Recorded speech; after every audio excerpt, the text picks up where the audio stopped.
you for watching this video and joining me today as I discuss the real estate market. And if you've been reading the papers or watching the news, pretty much you see what's going on in the real estate market and how prices are drastically dropping.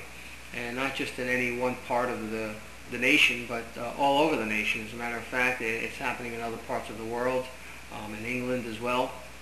The real estate market is dropping. So it's not confined to one particular location.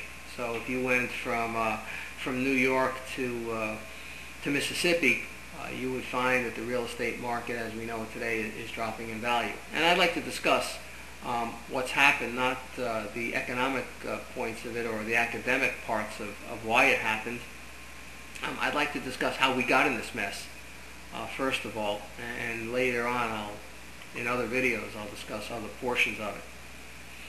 But the way we got into this mess is because there's several people involved in a real estate transaction. Let me preface this by saying I'm a realtor and have been for the past 10 years or so. So I do know what I'm talking about, and I've seen the inside and outside of real estate transactions and what goes on with buyers and sellers and lenders and realtors. So I can hopefully educate you on this process so you don't make the same mistakes that other people have. Let's just discuss who's involved in a real estate transaction and who's involved with what part of the problem.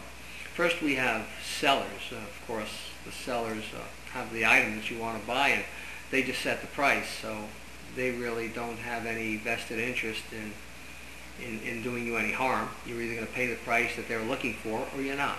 And if you don't like it, you walk away and you find something else. So the sellers are pretty much clear on this.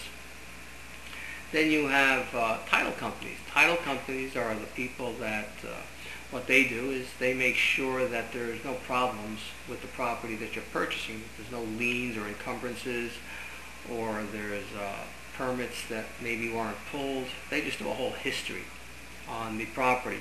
So they're pretty much free and clear on this issue as well. So they don't have any interest as far as any reason to have you take out a loan that you can't afford. Then we have the buyers, who would be you, and the realtors and the lenders. Let's see who has what responsibility. As a buyer, you should pretty much know what you can afford and what you can't afford as far as a payment goes on a monthly basis. Let's say if you were going to buy a car, you don't go in and look at a Rolls Royce if you can only afford a car that's worth, let's say, $15,000. Or if you want a payment of $300 a month, you're not going to buy a Rolls Royce unless you're going to put, who knows, $300,000 down. So pretty much you know what you can afford as a buyer. So you have to take some blame for what happened or what could happen. Then you have the realtor. Well, you could say, well, my realtor, he showed me property or she showed me property, and I asked for this and they gave me this. Well, as a realtor, I can assure you that I don't show anybody property unless I know that they're qualified to buy that property, because I'm not going to waste my time. I'm not going to show you a house for $500,000, and the payment might be $6,000 a month if you can only pay $1,500 a month. So I pretty much know what you can afford and what kind of loan you can take out before we even start. That's my job, so I know it. Then you have the lender, and there's all kinds of lenders. There's direct lenders, which is a lender that lends their money direct. A couple of direct lenders, just so you understand who they are Countrywide and Wells Fargo. They're not banks. They may have banking divisions, but they're really not banks. They lend out their money. So you get better rates from a direct lender. Then you have banks. Banks are direct lenders, but they're lending out depositors' money. And so they're pretty safe. They want pretty safe, secure investments because they're investing our money. Then you have mortgage brokers. Mortgage brokers, I cringe sometimes when I hear the word mortgage broker. Mortgage brokers are, and there's good ones, don't get me wrong. They're a good, as in any profession, it could be a doctor, a lawyer, an accountant. You have your good and you have your bad. There are some very good mortgage brokers out there, but you have to listen closely to what anyone is saying to you to know how much credibility to give to that person. So a mortgage broker, number one, their fees are much higher. So if you have excellent credit, if you have a 700 credit score and you go to a mortgage broker, well, somebody put you in the wrong direction unless there's a reason for it. Because if you have a 700 credit score, and even in the past, if you wanted to go for a no income, no asset verification, or a or stated income, you don't need a mortgage broker. You can do that through a Wells Fargo, through a Countrywide, perhaps not today, but in the past you could have. So why go to a mortgage broker? Well, if you have less than pristine credit, you need a mortgage broker. If you don't have great credit and you don't have great documentation for your assets and income, you need a mortgage broker. But their fees are much higher. I mean, they might charge you 1%, 2% of the loan value as points. You never want to pay points, but that's another topic for another discussion. So anyway, you have lenders, and they have a very big vested interest in what kind of loan they sell to you.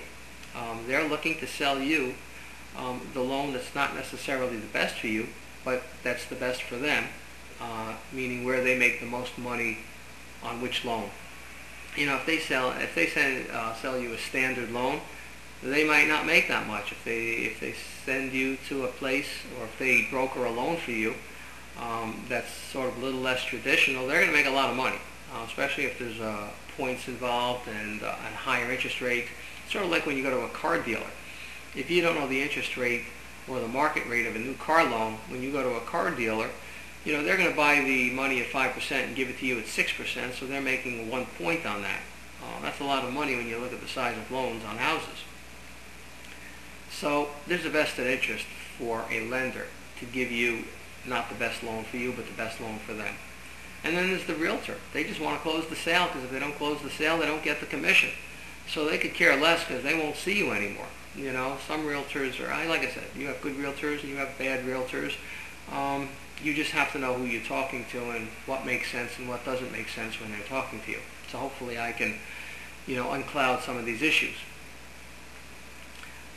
Let me say this, that no one that I've ever sold a house to, or a condo, or any kind of real estate has ever gotten in trouble with a loan, because once I heard the rate, the term variable rate loan that they were looking at, I certainly made them aware of the negatives and the positives. And the negatives pretty much always outweigh the positives of getting any kind of loan like a variable rate interest loan.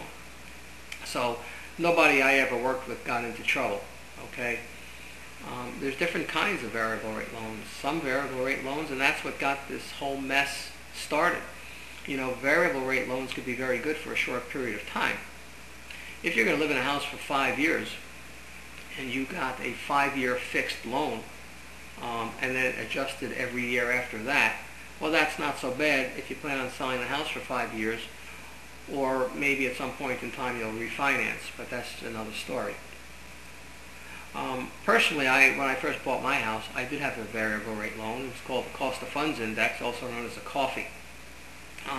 I was very skeptical and hesitant about taking a variable rate loan myself, because I wasn't a realtor at the time, and I heard just terrible things about variable rate loans. And when I did my homework on this particular loan, it was a very good loan, but I knew it wouldn't be forever, and I knew how much it can adjust on every 6 month cycle period. It couldn't go up more than half a point per adjustment. So I knew if I started at 4.5%, which was considered a teaser rate, if I started at 4.5%, I knew next year it couldn't go more than 5. The next year after that it couldn't go more than 5.5, and the next year after that, or the next adjustment period after that, 6%.